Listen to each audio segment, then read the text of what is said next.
Hi, everybody. Welcome to Saturday of the third weekend of Culturama. And we have today Paul Tayyar, who is going to talk about looking back and writing era-specific fiction. And I just want to say that if you've been here a lot, you're sick of me saying this, that we are posting all of these. And that as many as we can record, as many as the people allow us to record, you just go to, let me show it to you, I'm gonna share my screen. You go to the Culturama community, you can see our writers and agents panel yesterday. We've got it up now. And if you can click on here and follow us, that means you can keep up with what we're doing. And we're gonna keep doing Culturama throughout the year, just keep it going because we have this ability here. So please sign up for that. Kareem Tayyar is one of the great writers out of the Long Beach movement. He's a great poet. I've known him for a long time, and I don't know anybody who doesn't know him and also doesn't admire him and like him. He's just a generous teacher and an exceptional poet. So, Kareem. Thanks, John. I appreciate that. It's nice to, as John mentioned a few moments ago, it's nice to see people from all over the world. That's a real thrill. It is really kind of one of the beauties of Zoom technology is just how much kind of broader these seminars can be now. So welcome to everybody who's joined us today. I'm very, very grateful for that. So obviously the title of this particular workshop is Looking Back, Writing Era-Specific Fiction. And the idea for this actually came out of an interview I was reading recently with Bruce Springsteen, who's just put out a new record. And he had this particular line that really struck me, where he said that he was asked about his songwriting process. And he said that to him, the universal always emerges from the specific in his songs. In other words, that if you're going to kind of be able to kind of connect to an audience of, kind of diverse cultural, ethnic, experiential, religious, economic backgrounds, you have to really kind of first ground what you're writing narratively in very specific details in terms of landscape, location, time period, and so forth. That if you begin too general or too generalized, it makes it impossible for any kind of reader or listener to really fully connect and engage with what you're doing. So, I find that to be incredibly true, not only in music, as he's kind of referencing it, but in narrative, in poetry and fiction, for sure. And so, what I was hoping to do with this workshop today is to kind of, maybe do a couple of exercises in regards to some of the things that I do when I'm working on fiction or prepping, a new novel, to kind of help me, help really kind of ground me or locate me within a particular kind of era or time period.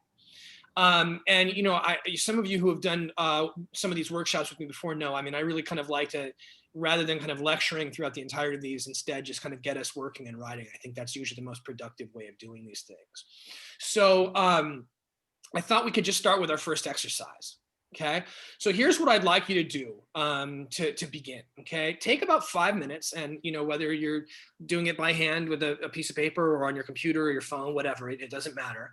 But take about 5 minutes, okay, and imagine that you're going to write a short story set in the city and the era that you grew up in when you were a child. Okay, so you're going to write a short story set in the city and era where you grew up. Okay, so what I want you to do here is take about 5 minutes and compose a list of the details that first come to your mind when thinking about that specific place and time. So that could be, the names of particular songs that were on the radio often, can be the names of certain storefronts, the titles of films on movie marquees, makes and years of particular automobiles, fashion styles, anything like that. But just put a list together for about 5 minutes of, certain kind of details that immediately come to mind, that first come to mind when you're thinking about the era and the place where you grew up as a child.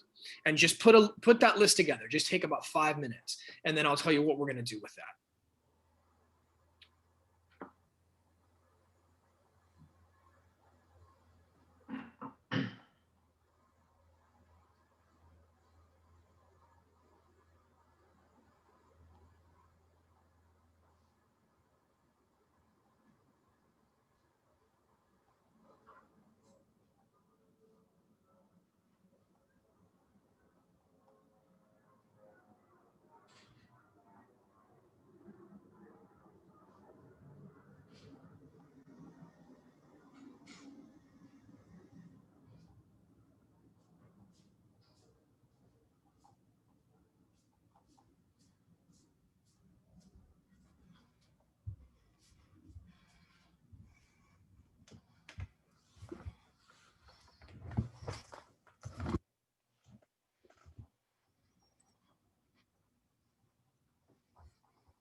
Take about 2 more minutes.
Okay.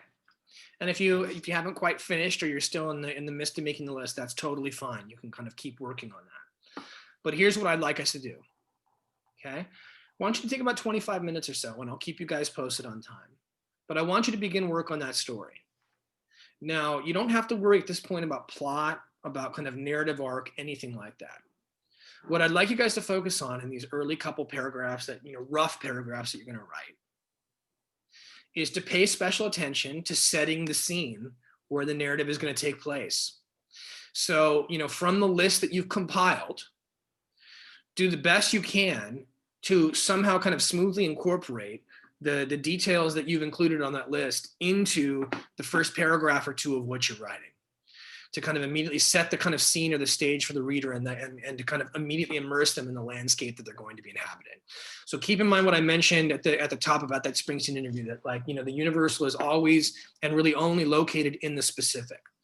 So take those details you put together in your list and make sure to kind of smoothly incorporate them as best you can into the early paragraphs of the story. And again, you don't need to worry about at this point about, plot, rising action, any tension, anything like that. Just take these couple early paragraphs to set the scene by incorporating those details. Okay, I'll keep you guys posted on time, take about 25 minutes or so, and then we'll talk about everything that you guys have been working on so far. Okay, so go ahead and get started. I'll mute myself for now so I don't make any noise.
About 15 more minutes. Take about 15 more minutes.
Take about 5 more minutes.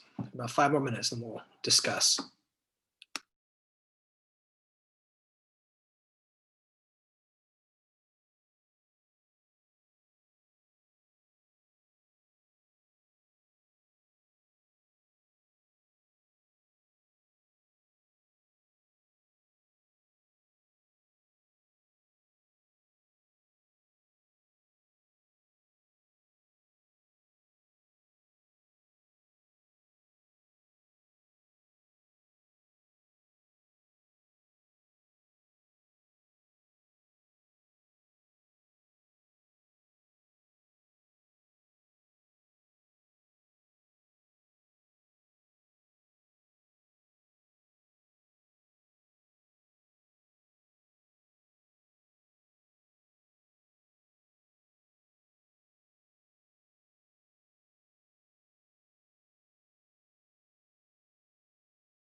Okay, so in it, like I said, there, obviously there's no way to finish this assignment in the time allotted. I totally get that. So, but let's go ahead and pause what you were working on, and I'm curious now, if anyone would like to share, what were some of the particular kind of joys and challenges of the assignment, and would anyone like to share, a section of what they've written here, so we can talk about it a little bit.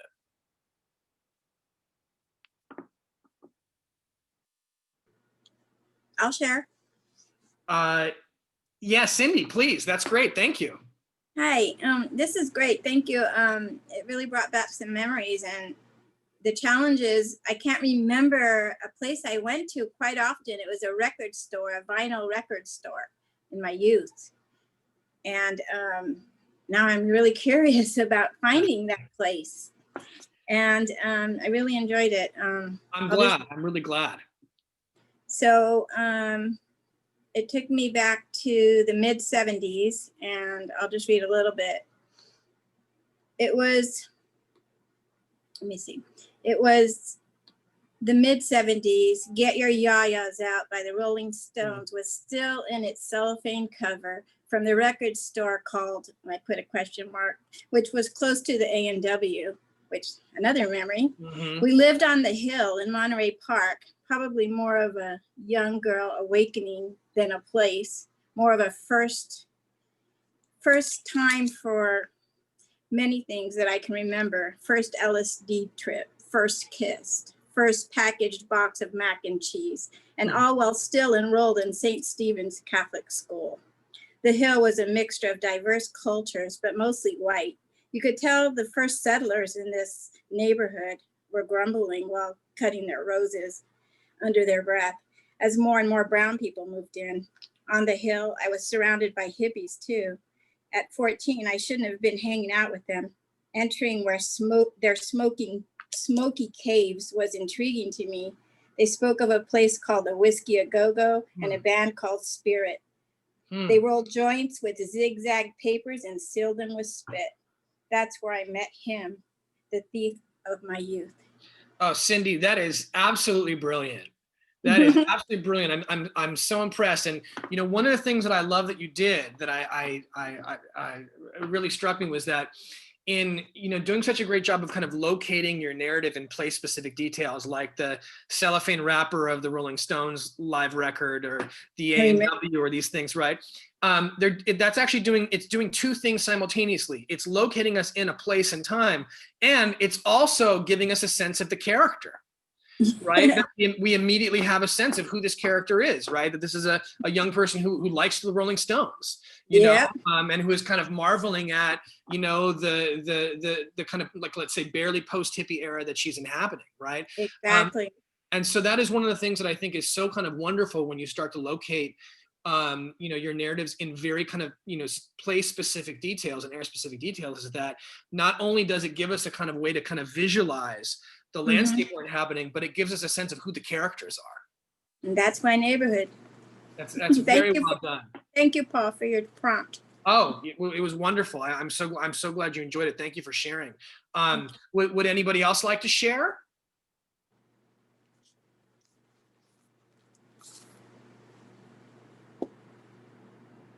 Don't all raise your hands at once. Oh, Marianne wants to. Okay, Marianne, yeah. Yeah. Okay. So yeah. How are you? I'm well, Good. thank you. Good. Thank you so much for this. Yeah, like Cindy said, it was a great, like recalling things that you kind of put away. I'm glad. So I'll just start. When I was writing the list, it kind of, this idea of innocence kind of came up to me, and I was wondering, how we all dealt with that. And for me, it kind of went like this.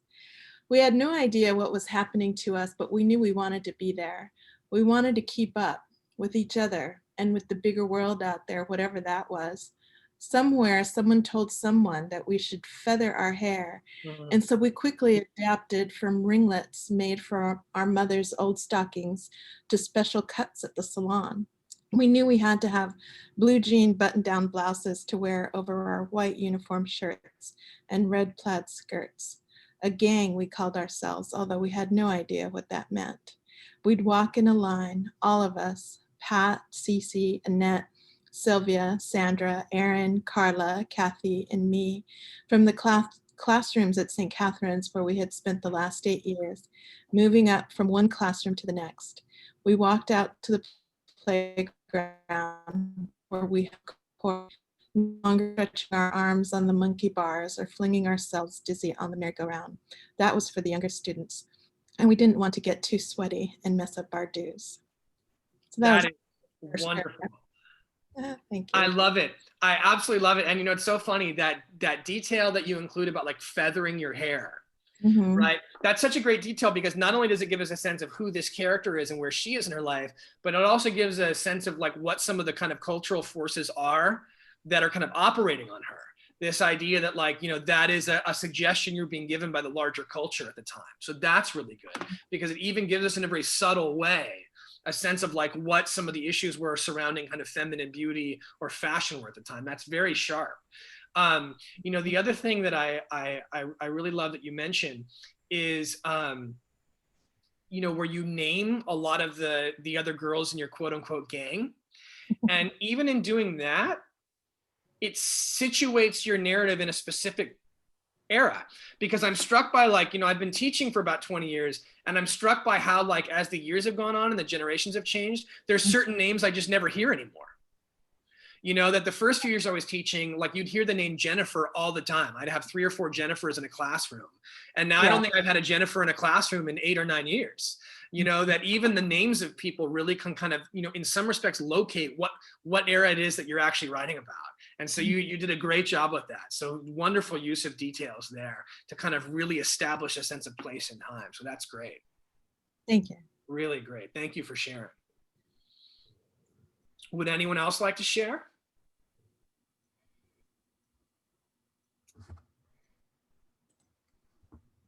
Oh, we got Kelsey. Kelsey, wonderful. Hi. How are you? Good, how are you? Very good. Good to see you.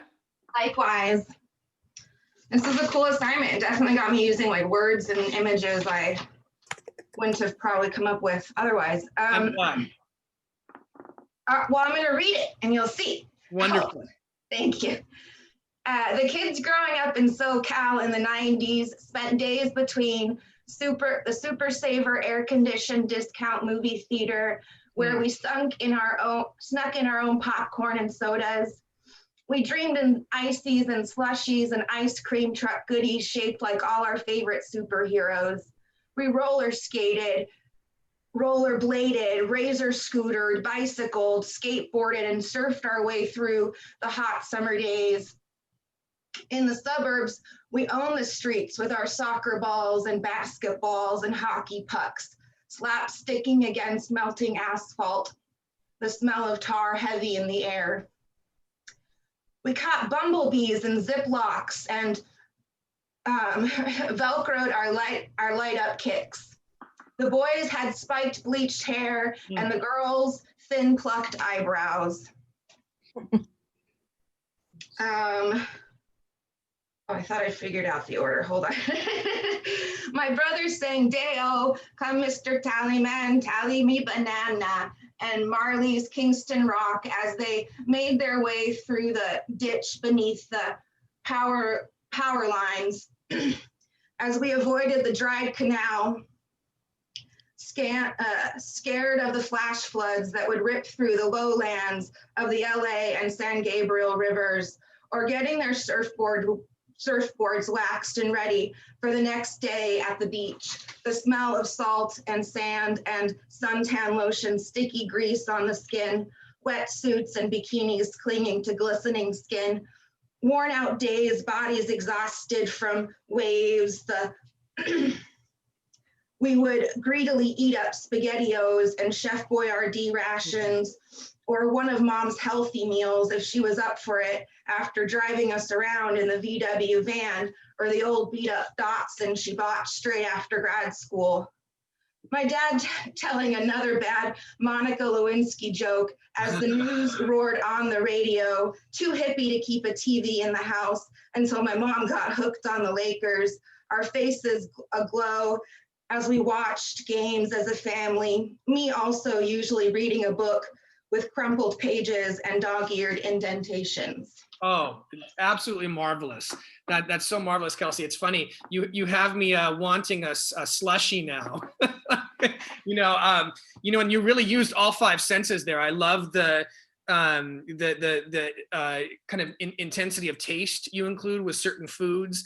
I love the use of internal kind of repetition at times with like rollerblades, roller skates, skateboards. That works really beautifully.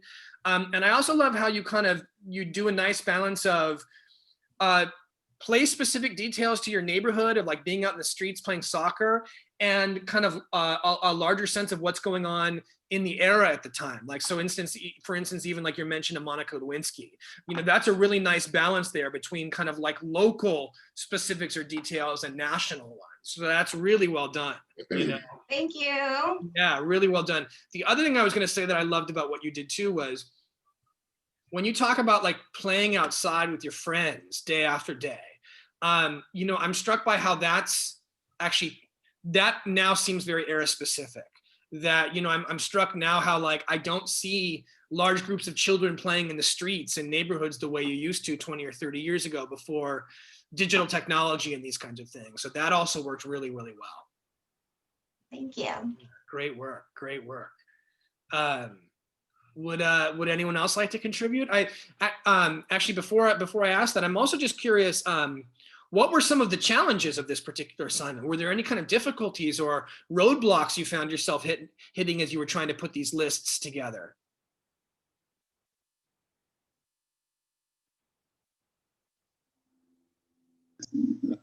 For me, is it okay, John? And I was fluctuating between eras. In my youth, there was a big distinction between the early 60s and the late 60s, about that time when the hippies started. And so you had that big change, and I had a hard time. My list has both. It has capris and bell bottoms. So that was a challenge for me, was sticking to that one era. I'm so glad you said that. I'm so glad you said that because, as I was kind of thinking in my own head when I was, kind of putting this workshop together a few days ago, you realize that like a lot of the years or eras of your life really start to bleed together.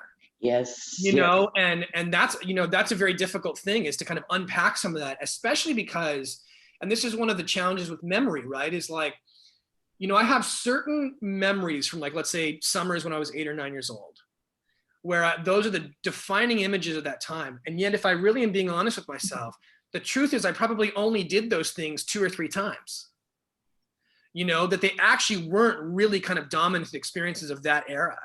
And so there is this very kind of, real challenge when you start to do stuff like this from as you mentioned, not maybe collapsing too many eras into a kind of much more compressed space, and actually getting what the really dominant details and experiences were of that time. Because a lot of times the way in which we remember things is not actually how they were, right? And that's always a real kind of challenge in a sense. Sure. And It's also funny what you mentioned too, that like, I went and saw my mother a few days ago, and I was telling her about this upcoming workshop, and she said how, she's born in 1953, and she says what people think of the 60s, she says, doesn't really begin till like 1964 when the Beatles show up. And then her sense is that the 60s don't really end until like 1972 or something. And so there's also this very kind of slippery dynamic where like what we think of as dominant components of a particular decade weren't necessarily the entire decade. And so we have to unpack some of that as well, So, I think in my case, my memories are not always mine. I was the youngest. So the music that was playing in my house, from my older brothers and sisters, that was not my time. but I remember it as if it were. Great point. It's a great point. It's a really great point. And again, I mean, this is some of the fun of an assignment like this, and it's certainly some of the challenges. I know the last kind of long form novel I wrote was set during one summer in 1986, and I really had to kind of go back and do a lot of research to make sure that what I thought I was remembering from that era was specifically from that year. You know, and because that can really do a number on us sometimes. That when I went back and started doing the research, for instance, I realized that like certain songs that I thought were playing all the time in that summer 1986 didn't come out till like a couple years later. You know, and so I had to kind of really go back and really make sure that my memories were lining up with what was actually happening. You know, so those are really good points you bring up. Would anyone else like to share? Tom's up for it. What's Okay. that? Tom. Oh yeah, Tom. Yeah, please go for it, buddy. Okay. You asked for a list and I couldn't think of things to write down, but I have snapshots and videos in my mind of this time. Great. And that's how I remember it. But I'm going to start with one paragraph and then I kind of started over again. But Laverne was a fresh chapter in my life, like waking up from a dark dream. I had made friends with Wes, but we were not really friends. He was so into girls and I barely knew what girls were like. This new house, it's so big and I feel like I'm waking up from a dark dream. This new city is so open, like living out in the country. I can take long walks to the small downtown and buy a Charlie Brown book and read the whole thing in half the time it took to get it. I wander through the orange groves, lost in daydreams, picking oranges and dropping the peels on the ground. I wake up in the morning to the sound of LA Top 40 radio on the clock radio that Grandpa gave me for my 12th birthday. I know every hit song from the Summer of Love. By Christmas, I got my first Stingray bike. Of course, it's an off-brand, Murray, but I never cared whether it was the right bike. He gave me freedom and let me go further afield. Riding a bike was like flying. I could coast and let the wind blow in my face. Oh, that's gorgeous, Thomas. That's gorgeous. It's so funny. I mean, the detail of like there still being orange groves in Los Angeles does so much work there, right? Well, Not only does it kind of locate, you know, your kind of narrative in a particular time and place, but it also kind of makes us feel how far away we are from that time and place, right? I also love, you know, that mention of going down to buy like a Charlie Brown book.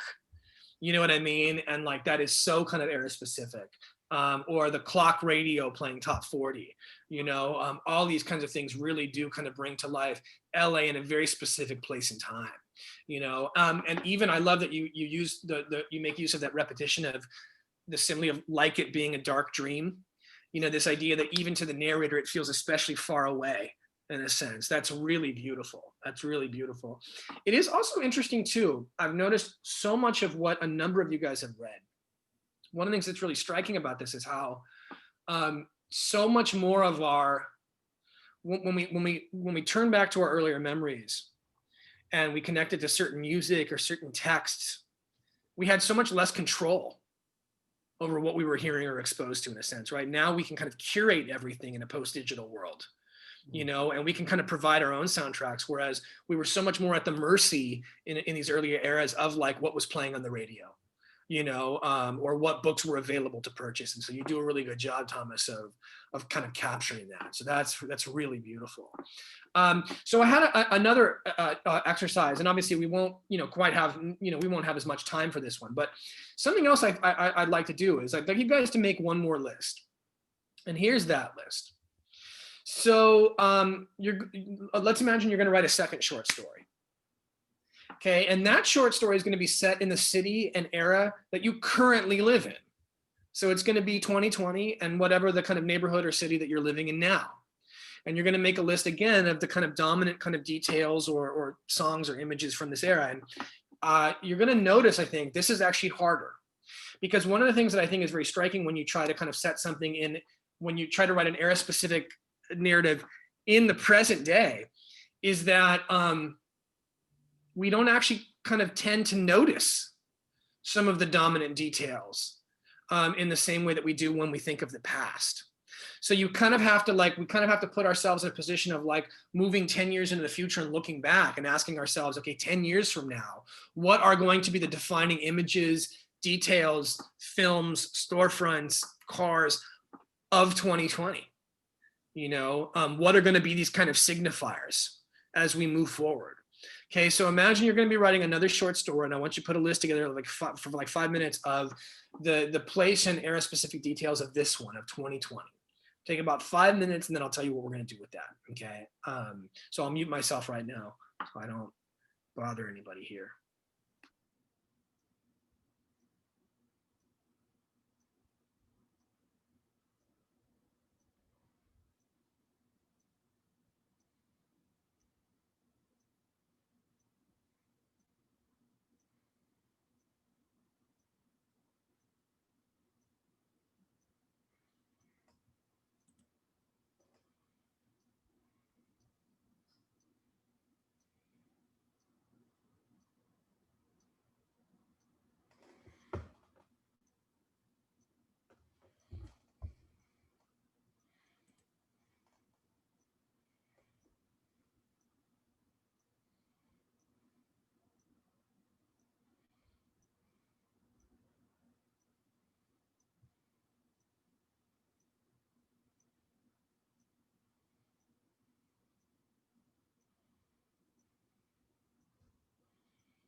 Okay, and again, you know, if you're not quite done, that is perfectly fine.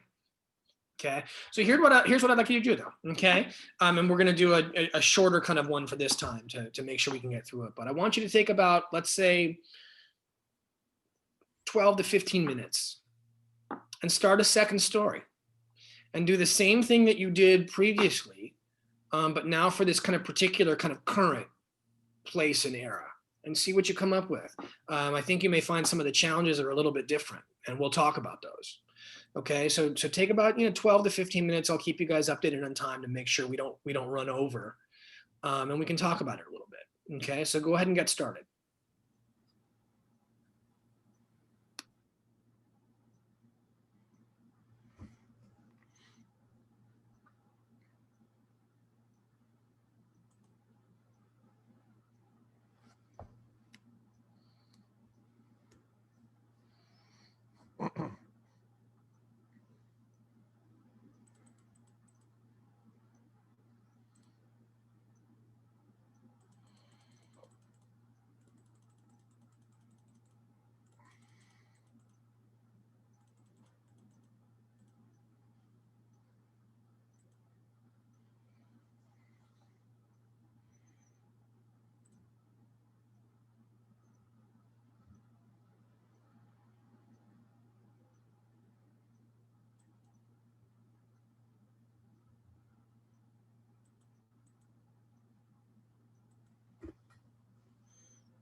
Take about 5 more minutes.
Oh, yeah, that's all right.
Okay. Would anyone like to share a little bit of what they wrote or put together, or what some of the joys and challenges were of this particular assignment? I would, unless somebody else wants to go who hasn't. No, wonderful, Marianne. Go for it. I found it much more challenging Yeah. because perspective, right? Like the one from where we grew up is like, maybe because I've thought about it so often, whereas now it's through, you're just present, right? Absolutely. Absolutely. So I just started writing, and here's a couple of paragraphs. Great. You should have been out there, the anthem for the people on the streets angry at how the cops have been treating us since day one. Nobody believes me when I say we didn't have so many people spending their nights in sleeping bags, in doorways, and in the parks, trying to rest on picnic tables if the cops don't shoo them away. There's a ragged RV, windows covered in cardboard and newspapers, one of its corners shorn off, exposing a wood frame that parks in a different spot every day. One time I saw two dogs, a German Shepherd and a pit bull, leashed to it on the side, resting on the pavement, their owners unseen inside. Every morning when I walk my dog, I notice that it has moved again, and I wonder where they get their gas and if they had dinner the night before. Every block in my neighborhood, it seems, has some kind of construction project going. The cranes fill the skyline as they build taller and more sleek buildings that will offer up luxury apartments that everyone I talk to will wonder who can afford that. Certainly not the people who currently make up this old artsy neighborhood in downtown Long Beach, home of studio apartments that used to go for $300 a month. An old sailor named Eric, typical anchor tattoo on his forearm, would sweep all the sidewalks and alleys every day. Our association would give him $50 at Christmas as a way of thanking him for doing what he had always done. My neighbor Cam said her dad had been in the Navy with him, and he had been the same way all those years back then. Eric is long gone now, just as the neighborhood began one of its first reformations. That is absolutely, that is really lovely, Marianne. And a couple things. One, that detail you use of like the kind of rundown RV, that's fantastic, right? Because it doesn't just give us a sense of the era that we've all seen that RV in a sense, but it also kind of works as a kind of metaphor for the country at this particular moment, because, you begin with this kind of nod or gesture towards some of the political difficulties we're going through right now. And so then following it up with the kind of the extended kind of description of that RV is doing dual work there, which is great.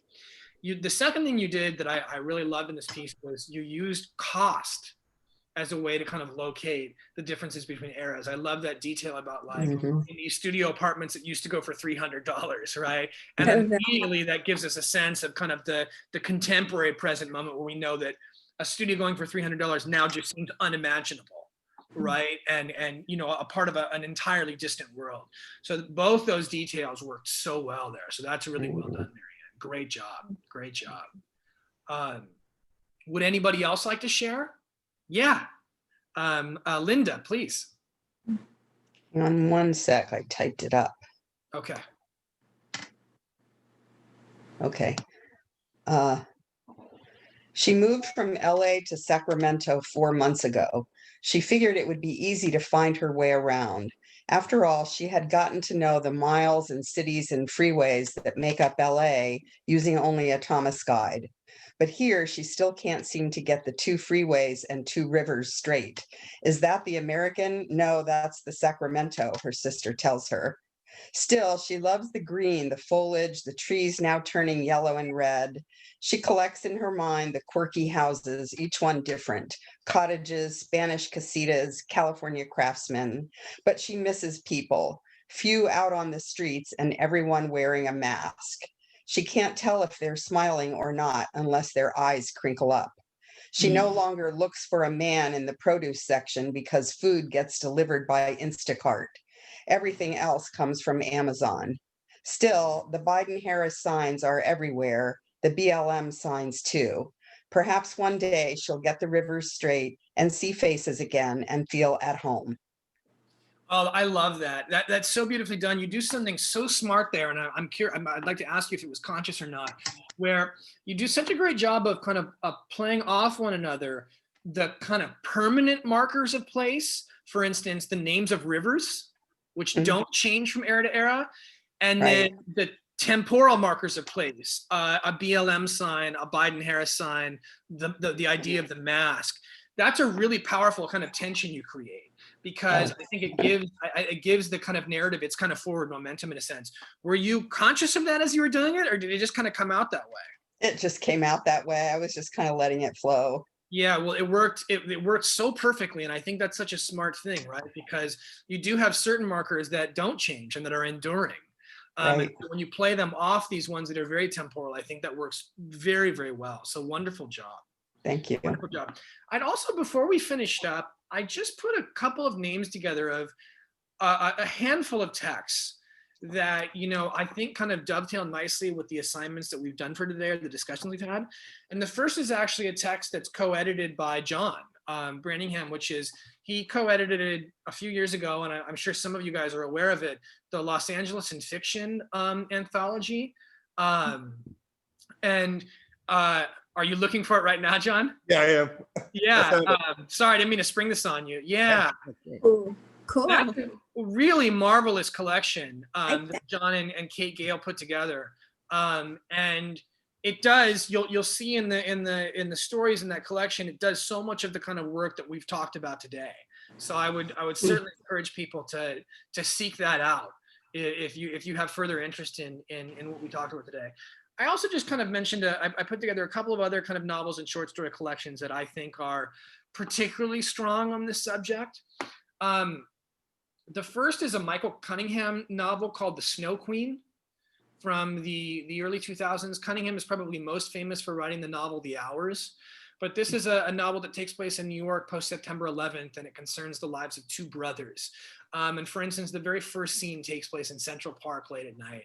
And I mean, the way he's able to kind of call up that particular place at that particular kind of, you know, era specific moment is really gorgeous. Another that I wanted to mention was a novel called A Mercy by Toni Morrison, which is one of her later novels. It takes place in North America, but pre the establishment of the colonies. Right. So this is an America that we're going to inhabit in the 1600s and early 1700s. And what she's able to do to kind of call up that world and provide it a sense of kind of detail in place that prefigures so many of the signs of signifiers we would come to associate with the United States are really amazing. So I would encourage you guys to take a look at that. Very famously, for instance, there's the wonderful 1980s novel by Tom Wolfe called The Bonfire of the Vanities, that you know kind of makes wonderful use of some of the kind of era and place specific details we've talked about here. And then for one more local one, there's a wonderful short fiction collection by Jim Gavin called Middlemen that came out just a few years ago. Gavin's now become very famous. He created the show Lodge 49 that was on AMC for a few years. But all these short stories take place in Orange County and Long Beach. And so that might be a work to seek out if you want to see how a local writer is handling some of the same kind of concerns and issues that I was asking you guys to think about today. Again, obviously there's too many kind of texts to count or to list here, but I thought that handful might be particularly helpful to kind of keep in mind. And I just wanted to reiterate again, as we kind of close up here, thank all of you guys for being a part of this today. You know, this has been so much fun these last few weeks, and it's been nice seeing some familiar faces from the previous a workshop of mine as well. So thank you guys for being such wonderful participants today. I hope you guys enjoyed it. I hope you found it helpful. I hope I get to see a lot of you guys again as the days and years go forward, and I wish everybody the very best. Thank you, Paul. Yeah, Thank you so much. Yeah. We're having a change of schedule coming up for next week, where we're changing one of Ishan Lai's things into an open mic. So I hope you bring some of this work to that open mic. It'll be what, Friday night? Friday, November 27th from 5 to 6:30. That'd be wonderful. And I believe, am I returning at 5 today? Is that correct? That's correct. Yeah. Okay. And so you can hear some of Paul's place specific poetry and yeah. Great. Coming up next at 1 o'clock is T. Anders Carson. He'll give you a whole bunch of prompts from Canada, and he's one of our favorite people. So I hope to see you then. Okay, guys. Thanks, everyone. Thank you.